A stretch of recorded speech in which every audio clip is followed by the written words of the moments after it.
Deus já está falando com você, mas queremos que Ele continue revelando a vontade dEle, a palavra dEle. Feche os seus olhos. Santo e amado Deus, muito obrigado por essa noite. Obrigado pela oportunidade de estarmos aqui cultuando o Senhor, que é o nosso principal Pai, é o Pai que está sobre as nossas vidas. E obrigado porque cada pessoa que está aqui essa noite há um propósito, há algo da parte do Senhor para as suas vidas. E nós queremos que a unção do Espírito Santo venha sobre nós.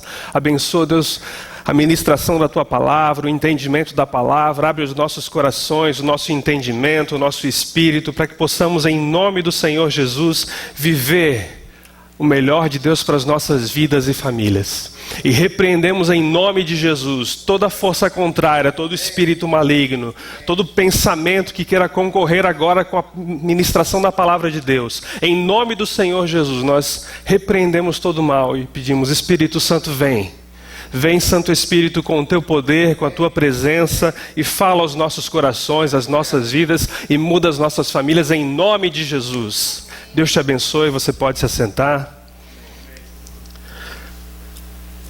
Meditando sobre o Dia dos Pais, eu procurei uma passagem onde um pai pudesse nos ensinar algumas lições. E encontrando uma passagem em Lucas capítulo 15, nós temos ali o exemplo de um pai que nos ensina e nos dá esperança para pais, tanto mãe quanto pai, que estão passando por uma situação difícil, que é uma situação onde eles estão de certa forma feridos, porque algo que eles gostariam muito não é a realidade presente. O que é isso? São pais que, por um determinado momento, em virtude de algumas circunstâncias, de decisões dos próprios filhos, não têm a presença deles na comunhão da igreja, na comunhão do Senhor junto com eles. Assim como aquele pai, você conhece a história dos dois filhos, um pai que tinha um filho que foi se aventurar no mundo, um outro filho mais velho que ficava em casa, mas os dois tinham as suas dificuldades. E naquela história que nós já vamos ler em seguida, o pai nos ensina e nos dá algumas lições de como ter esperança se temos alguém próximo da gente, às vezes um filho, pode ser um pai, pode ser um irmão, pode ser alguém que você gosta muito, mas que no momento está afastado da comunhão do Senhor. E essa história nos ensina muitas coisas maravilhosas.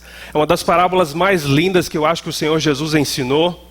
Ela vai nos ensinar com graça e com misericórdia como nos relacionar com pessoas que momentaneamente estão afastadas da comunhão com Deus.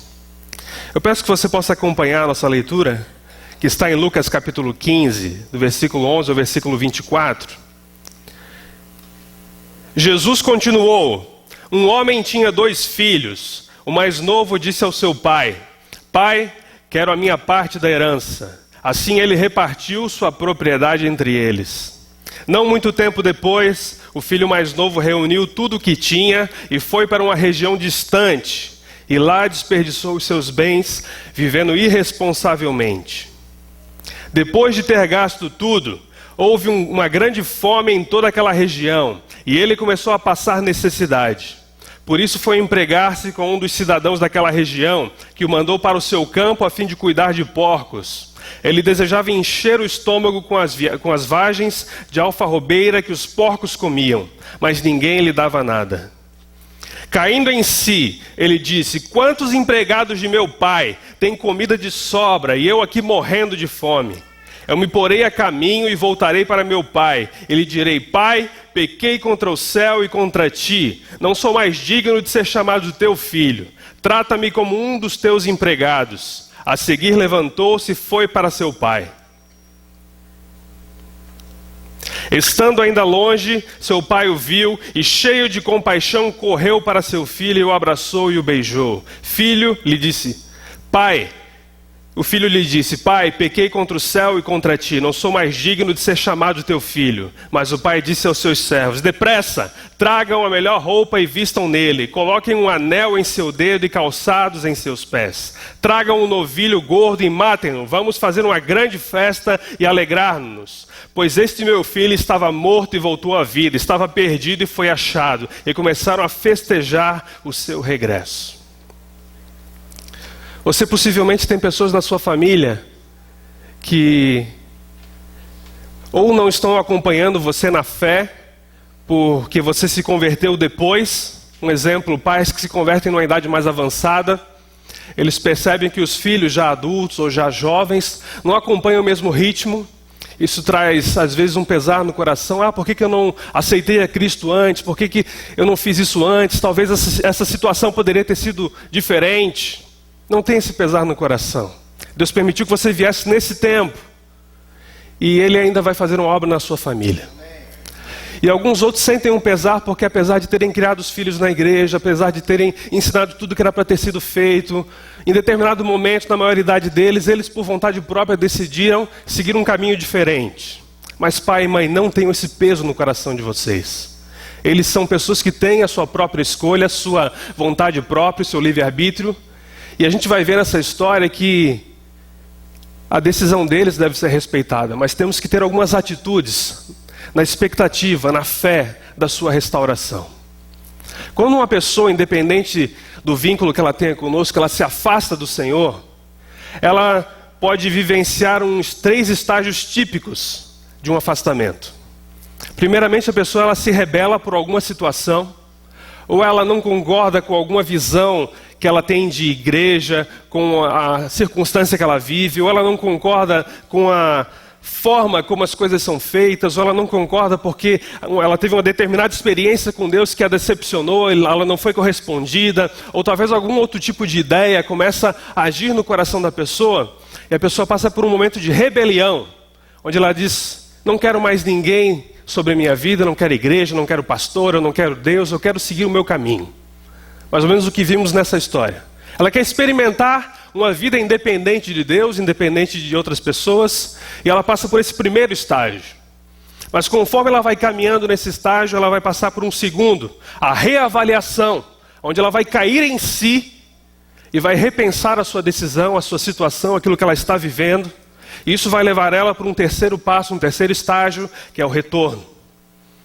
E nós cremos que pela graça de Deus, todos aqueles que já estiveram conosco aqui, todos aqueles que você conhece, que serviam a Deus, que se rebelaram, vão pelo poder do Espírito Santo reavaliar sua situação e vão ter um retorno em nome de Jesus. Nós cremos na restauração. Nós cremos na graça de Deus que é irresistível, que ela atrai aqueles que estão longe. O amor dele atrai. Mas nesse primeiro estágio de rebelião, aquele jovem na história, ele fala para o seu pai, pai, dá-me a parte dos bens que me pertencem. E em seguida, não muito tempo depois, o filho mais novo reuniu tudo o que tinha e foi para uma região distante. Lá desperdiçou os seus bens vivendo irresponsavelmente. Imagina o coração daquele pai. Criou os filhos com todo amor, com todo carinho, construiu aquele patrimônio e de repente o filho chega para ele, pai, eu quero independência. Eu não quero mais estar sobre a sua tutela, eu não quero mais viver aqui debaixo do mesmo teto que você, eu quero independência e eu quero aquilo que me pertence. Eu quero a minha herança. É como se ele falasse, obrigado Salvato, pai, o Senhor para mim morreu, eu quero aquilo que me é de direito e quero seguir a minha vida. Imagina o coração daquele pai, ouvir-se de um filho que ele criou com tanto carinho, pai, para mim você está morto, me dá o que eu quero curtir a vida. E aquele pai, o que ele fez? Ele tomou algumas atitudes interessantes. E existem 3 decisões que nós precisamos tomar quando alguém próximo da gente, um filho, um pai, ou alguém, um irmão, alguém que a gente gosta muito, decide que naquele momento ele quer viver independente de Deus, independente da igreja. A primeira decisão é que você deixa-o ir. Deixa ele ir. O pai não impediu o filho. Ele não disse, meu filho, você daqui, você não sai. Não foi lá na porteira e botou uma tranca. Ele não amarrou o menino. Ele falou, você quer ir? Você tem liberdade. Você já é maior de idade. Você já sabe tomar suas decisões. Então você pode ir. Porque algumas vezes é contraproducente ficar forçando a pessoa a ficar forçando a pessoa a participar, ficar forçando a pessoa a ouvir certas coisas. E aquele jovem foi. Ele partiu. E partiu para uma terra distante. Às vezes o mais sábio é dizer, você tem liberdade.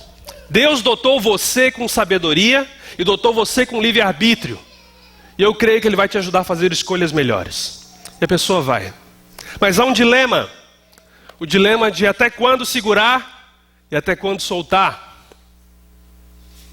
A Bíblia não fala, olha, até os 14 anos você obriga o seu filho a acompanhar você para vir à igreja. Até os 18, até os 21, até os 30, não fala. Então, de acordo com a sua situação familiar, de acordo com a relação com o seu filho, de acordo com a relação com essa pessoa que você tem que ter sabedoria da parte de Deus para discernir se é um momento de você realmente forçar a barra com a pessoa. Uma criança, eu creio que uma criança ela ainda não tem autonomia para fazer escolhas corretas. Então uma criança ela deve ser segurada pelos seus pais, ela deve ser acompanhada. Mas um adolescente e um jovem, será que é produtivo ficar forçando, ficar dizendo, não, você é obrigado a vir? Ou isso vai criar no coração dele mais repulsa? Então, de acordo com a situação, de acordo com a intimidade que você tem, de acordo com a sua experiência, de acordo com o relacionamento e a ajuda de Deus, você vai ver o que é mais sábio naquele momento. Mantém o pulso firme ou realmente deixa a pessoa tomar a sua decisão e bancar a sua decisão? Então, com a graça de Deus, você precisa dessa sabedoria. Pois não tem padrão bíblico. Cada caso é um caso. Mas nós queremos que as pessoas retornem. E a forma como a gente faz esse desenrolar de vontades, ela quer uma coisa, você quer outra. Claro que você como pai, como mãe, como filho, como irmão, você quer sempre o melhor da pessoa. Mas em determinados momentos é melhor deixar a pessoa seguir na sua decisão. Por quê? Porque é preciso você deixar que ela cometa os seus próprios erros. Você já ouviu dizer, essa pessoa tem que quebrar a cara para aprender. Tem gente que só aprende quebrando a cara. Ou passando por alguma situação difícil, você orienta, você fala, a pessoa está firme numa decisão, você deixa aí. Pois ela tem que aprender pelos seus próprios erros, pelas situações que ela vai viver, que aquela escolha que ela fez não era melhor. Porque às vezes falar não vai ser muito produtivo, melhor vai ser deixar a pessoa vivenciar aquele momento, onde ela vai ver na sua pele, na sua carne, que a decisão dela poderia ter sido outra. A palavra fala sobre o rapaz, e lá desperdiçou os seus bens, vivendo irresponsavelmente. Ele perdeu tudo. Ele cometeu erros. Até que chegou um dia onde ele fazia festas, ele convidava amigos, ele dava banquetes, ele estava lá desfilando lá com o seu camelo do ano, ele estava aproveitando ao máximo que o dinheiro poderia oferecer, e de repente ele olha no bolso, cadê? Acabou. Ele nota, meu Deus, eu desperdicei todo um patrimônio que era reservado para minha herança que meu pai construiu. E agora? Ele toma a sua primeira lição. Tem pessoas que vão precisar ter perdas, vão precisar passar por situações difíceis para realmente entender que quanto mais elas se afastam do Senhor, mais elas vão sofrer. A palavra de Deus fala em Provérbios 20:30, os castigos curam a maldade da gente e melhoram o nosso caráter. Deus permite. Deus permitiu que ele gastasse tudo, o pai permitiu que ele gastasse tudo. Ele não enviou ninguém lá para intervir, não enviou ninguém lá para dizer, olha meu filho, olha, você está gastando tudo, você vai ficar sem nada, você vai passar dificuldade. Não, ele deixou. Pois ele precisava cometer aqueles erros para aprender. E para valorizar a sua decisão, a sua posição, e até aquilo que ele tinha na casa do pai, que agora ele vai começar a dar valor. Então, 3, você os deixa colher as consequências de suas escolhas. Então a pessoa tem a autonomia de ir, a pessoa tem que aprender com os seus próprios erros. Ela também tem que ver que os seus erros que trazem consequências. Todo erro, todo pecado, toda desobediência traz uma consequência. E ele precisa aprender com isso também. O pai não interviu. E havendo ele gastado tudo, começou a passar necessidade. Ele foi trabalhar numa propriedade onde ele queria comer aquilo que era oferecido aos porcos. E para um judeu, alimentar porcos, se relacionar com porcos ali, trabalhando, era a pior humilhação que existia. Ele chegou no fundo do poço. Ele viu que realmente a desobediência machuca. Mas você não vê na história um servo, um empregado lá do pai, chegando ali, dizendo, olha, eu estava te espionando, estava te guardando. Vi que estás passando fome aqui, vim trazer um McDonald's para ti, um sanduíche para ti, fica bem. Não. O pai sabia que ele ia passar necessidade, o pai sabia que ele ia passar fome, mas ele deixou. Olha, meu filho precisa aprender. Ele fez escolhas, essas escolhas trouxeram problemas, e cada problema tem uma consequência. Ele tem que aprender na pele aquilo que ele está vivendo, para que ele possa cair em si. E um alento: se você não controla os seus filhos, ou a pessoa que você está se relacionando, esperando que ela tenha proximidade com Deus, você não é responsável por suas ações. A pessoa, ela tem um livre-arbítrio. Então, pai, mãe, libera esse peso. Eles são adultos. E Deus está no controle. Aquilo que nós não controlamos, que são as atitudes das pessoas, Deus de alguma forma guarda, protege, livra e impede do pior. Mas deixe com que eles aprendam e vivenciem na pele que o afastamento de Deus, que o pecado, que aquilo que deixa a gente fora da comunhão, da igreja, com Deus, vai ser algo que realmente vai ter as suas consequências. Mas algo começa a acontecer. Esse é o primeiro estágio, o estágio da rebelião. E eu creio que lá o pai orava, assim como nós oramos por todos. Eu tenho pessoas que eu amo muito, que estão afastadas de Deus há 15 anos. E eu não canso de orar, esperando que esse momento de rebelião acabe e ela comece a passar pela reavaliação. O estágio onde ela realmente cai em si e vê: nossa, nesse tempo todo, será que valeu a pena essa minha independência de Deus? Essa minha independência da igreja? Essa minha independência dos meus familiares? Será que valeu a pena? A palavra de Deus fala: e caindo em si. Se ele estava caindo em si, ele estava fora de si. Ele nota que aquela situação dele é algo sem noção, não tem cabimento. Ele chegar ao ponto que ele chegou. Ele fala assim, caindo em si, ele disse: quantos empregados de meu pai têm comida de sobra e eu aqui morrendo de fome?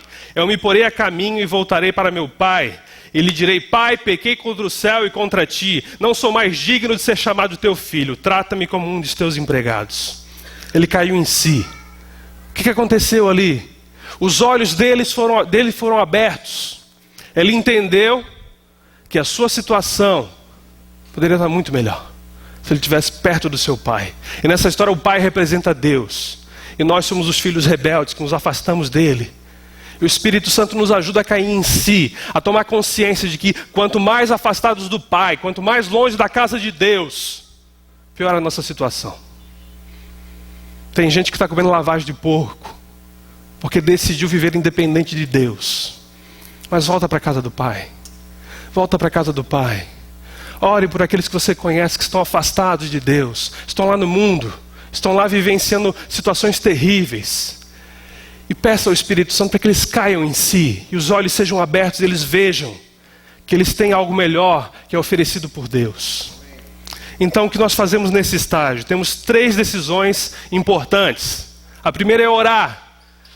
Não propriamente pela pessoa em si, mas primeiro orar para que a situação não estrangule a nossa alma, não aperte o nosso coração. Orar para que a gente possa dizer: Deus, esse relacionamento que eu tenho com essa pessoa é importante. E o afastamento dela me afeta. Eu não gostaria que ela estivesse vivenciando isso, longe do Senhor, sofrendo.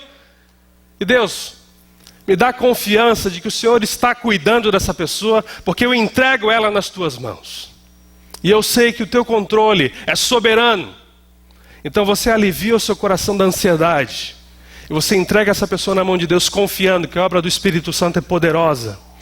E confiando que no nome de Jesus, tudo aquilo que está cegando a pessoa, tudo aquilo que impede ela de entender a palavra de Deus, tudo aquilo que está magoando o coração dela, às vezes impedindo de voltar e regressar a um relacionamento com você ou com a igreja, vai ser resolvido.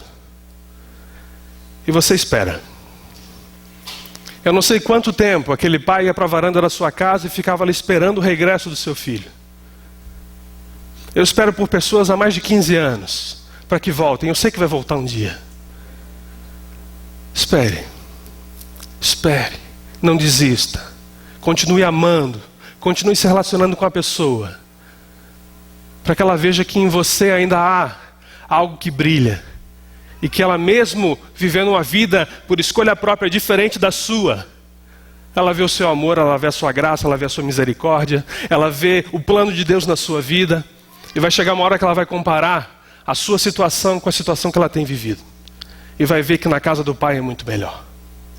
Então, nesse tempo, continue crendo, declarando, esperando por arrependimento, mudança e um retorno. Pois o retorno é algo que depende não 100% de Deus, mas da pessoa também.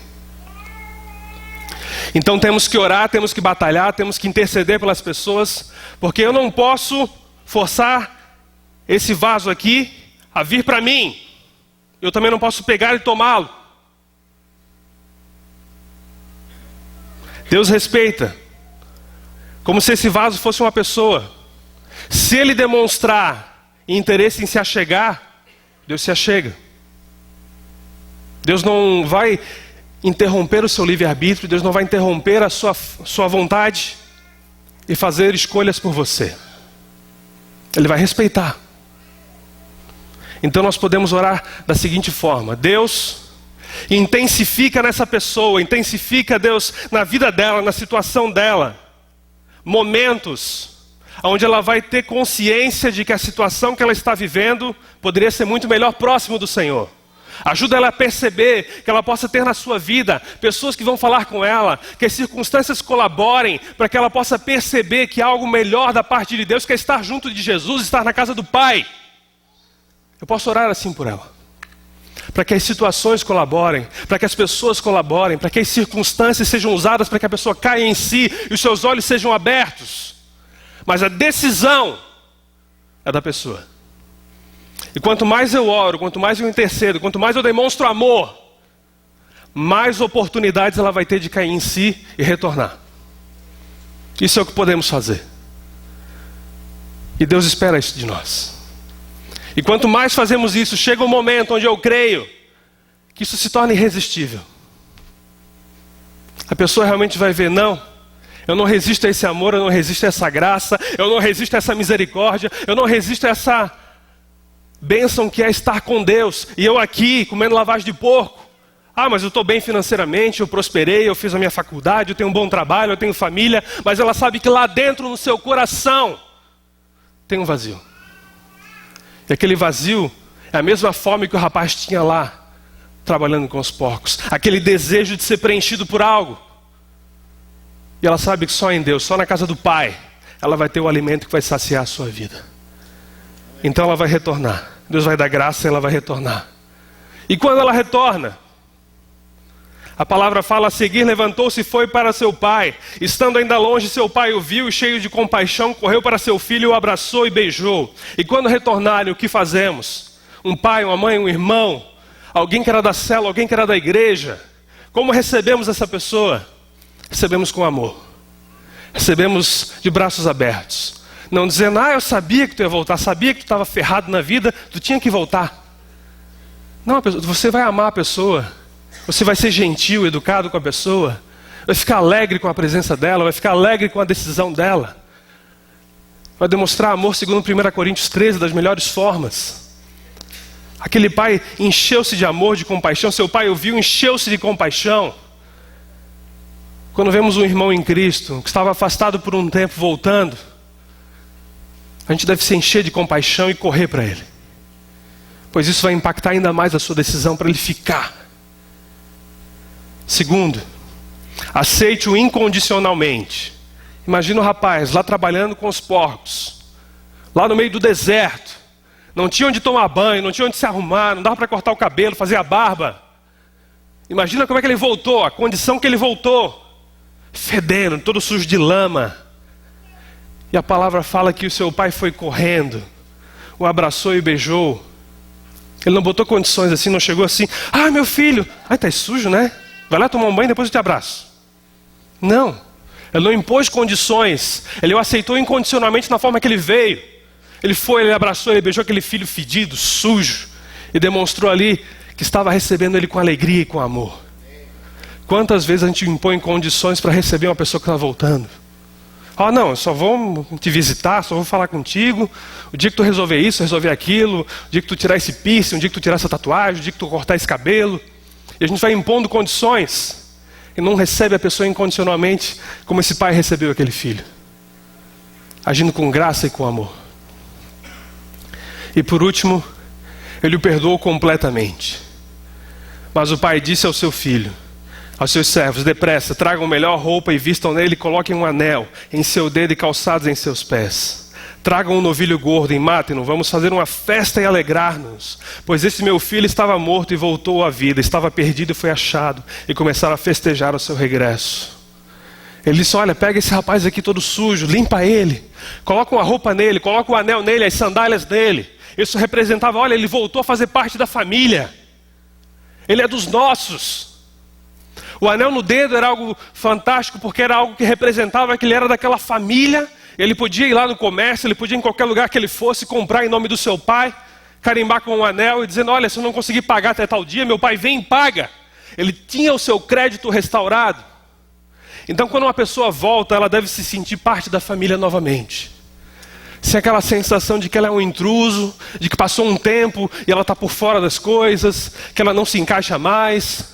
Ela deve ser bem recebida e deve ter aquele sentimento: nossa, faz tanto tempo, mas eles me receberam como se eu estivesse aqui ontem. E assim como aquele jovem teve o seu crédito restaurado por meio do anel, você dá crédito de novo para a pessoa, para que ela possa continuar a sua caminhada, para que ela consiga se reerguer e você possa ver nela a alegria de ela voltar a exercer os seus dons, os seus talentos, estar aqui presente, servindo ao Senhor, junto com você na sua família, na célula. E a gente não fica mais questionando ela, duvidando do que ela fala, dizendo: vamos ver se vai durar, vamos ver se essa decisão é firme mesmo, eu não boto muita fé. Então a gente não dá crédito para a pessoa, e ela sabe disso. Então, assim como aquele pai foi gracioso, foi amoroso, foi misericordioso, eu creio que a nossa igreja, as nossas famílias, as nossas vidas podem aprender muito com esse pai, pois ele soube como restaurar aquele filho. E você pode ver na sua família, qualquer pessoa que você tem ligação, ser restaurada pela mão de Deus. Eu peço que você tenha na sua vida muito amor, graça e aceitação, pois Deus quer restaurar pessoas. Temos 40 milhões de evangélicos no Brasil e mais 40 milhões de desviados, afastados. Pessoas que por algum motivo se rebelaram e precisam passar por um momento de reavaliação e retorno. Eu tenho pessoas na minha família assim, eu tenho amigos assim, você deve ter também.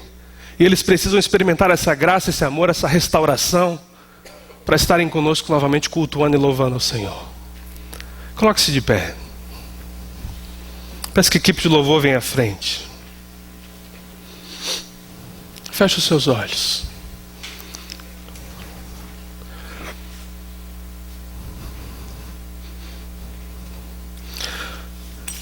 O afastamento de alguém deve ser algo que mexe com o nosso coração, pois sabemos que aquele não é o melhor de Deus para a sua vida. Deus quer nos usar.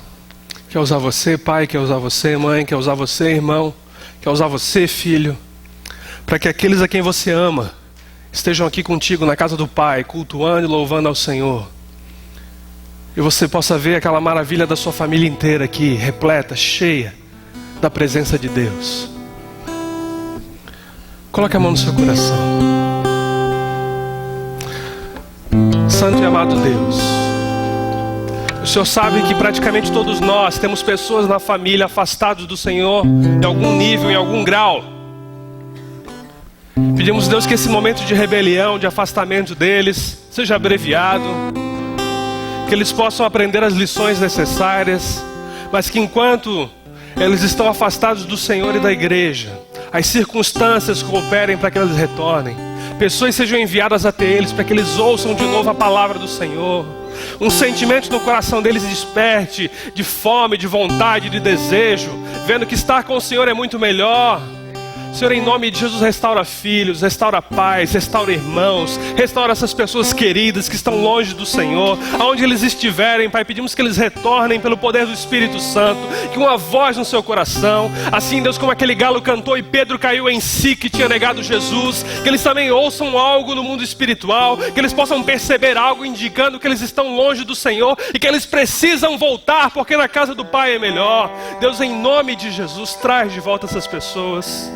E fortalece o coração daqueles teus filhos que estão precisando da ajuda do Senhor para se manterem firmes, orando, perseverando, clamando ao Senhor por um filho que está nas drogas, por uma filha que está afastada do Senhor, por um pai que abandonou a família, está longe de Ti. Senhor, nos ajuda a continuar perseverando. E aqueles ainda que não se converteram, que não conhecem a verdade, que ainda não tiveram essa oportunidade, que eles em nome do Senhor Jesus também recebam essa graça, recebam essa salvação, essa restauração, e possam cultuar e louvar ao Senhor junto com suas famílias aqui, Pai, em nome de Jesus. Restaura relacionamentos. Restaura relacionamentos, Deus.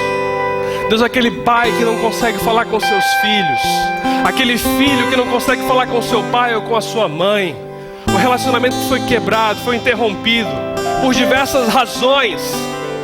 Restaura, Senhor, em nome de Jesus.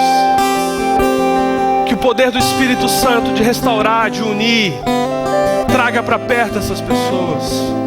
Oportunize encontros onde os corações serão quebrantados, o coração dos filhos se converterão aos pais, o coração dos pais se converterão aos seus filhos, e haverá reconciliação, restauração, perdão.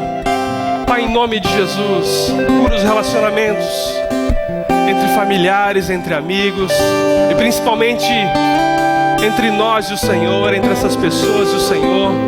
Queremos que a Tua graça os alcance, e haja reconciliação, haja retorno e uma grande festa, e possamos dizer que eles estavam mortos e voltaram à vida, eles estavam perdidos e foram achados, e possamos festejar na presença do Senhor, junto com os Teus anjos, a reconciliação e a restauração de cada familiar nosso, cada amigo nosso, em nome de Jesus. Que Deus te abençoe, que Deus te fortaleça, que Deus te capacite com amor, com graça, com aceitação, com sabedoria, com tudo aquilo que for necessário para que você reconcilie pessoas, para que você construa ponte de relacionamento, para que outras vidas, em nome de Jesus, possam estar no céu junto com você, porque você teve um coração e você teve atitudes como esse Pai amoroso, em nome de Jesus. Deus te abençoe. Vamos encerrar esse culto cantando mais uma música. Em nome de Jesus, Deus abençoe.